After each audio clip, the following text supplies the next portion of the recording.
একজন একটা বাস স্টেশনের আমদানিকারক এবং আমি ওদের সাথে আমাদের যে ছাত্ররা যে মহৎ উদ্দেশ্য নিয়ে আজকে বাংলাদেশের মানে ক্রান্তি লগ্নে যে একটা বন্যার বন্যা আমাদের এই ভারত থেকে অপ্রত্যাশিতভাবে যে পানির কারণে বাঁধ ভেঙে যাওয়ার কারণে যে সমস্ত ভাইরা বন্যা কবলিত হচ্ছে তাদের পাশে দাঁড়ানোর জন্য আমি টেকনাফের যত সকল শ্রেণীর মানুষের কাছে ছাত্রদের পক্ষে আহ্বান জানাচ্ছি তারা যেন তাদের পাশে দাঁড়ায় এবং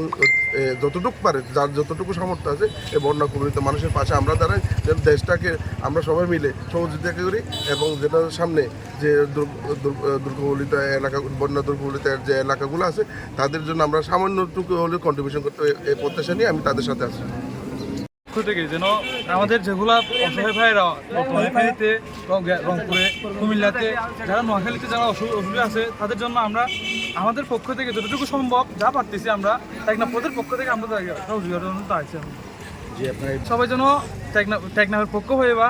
এলাকার মানুষের পক্ষ হয়ে যেন টেকনাফবাসীর পক্ষ হয়ে যেন কিছুটা ত্রাণ ওনাদের কাছে পাঠাই সেটার জন্য আমরা সবাই টেকনাফবাসীকে আহ্বান জানাবো। আমরা ছাত্র সমাজ সবাই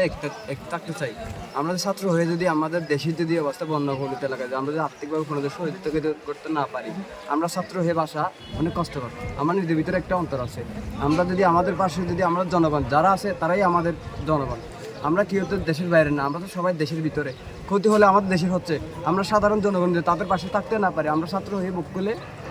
কোনো লাভ নাই। আমরা একত্রিতভাবে যত সাধারণ জনগণ আছে তাদের কাছে আমরা হাত পাতি, তারা সহায়তা করে যে যতটুকু সাহায্য পারে আমাদের সাথে একত্রিত মত দিয়ে আমরা যতটুকু ত্রাণ বা যা পারি আমরা অন্যদের সাথে সংযুক্ত হতে চাই। এই বিষয়ে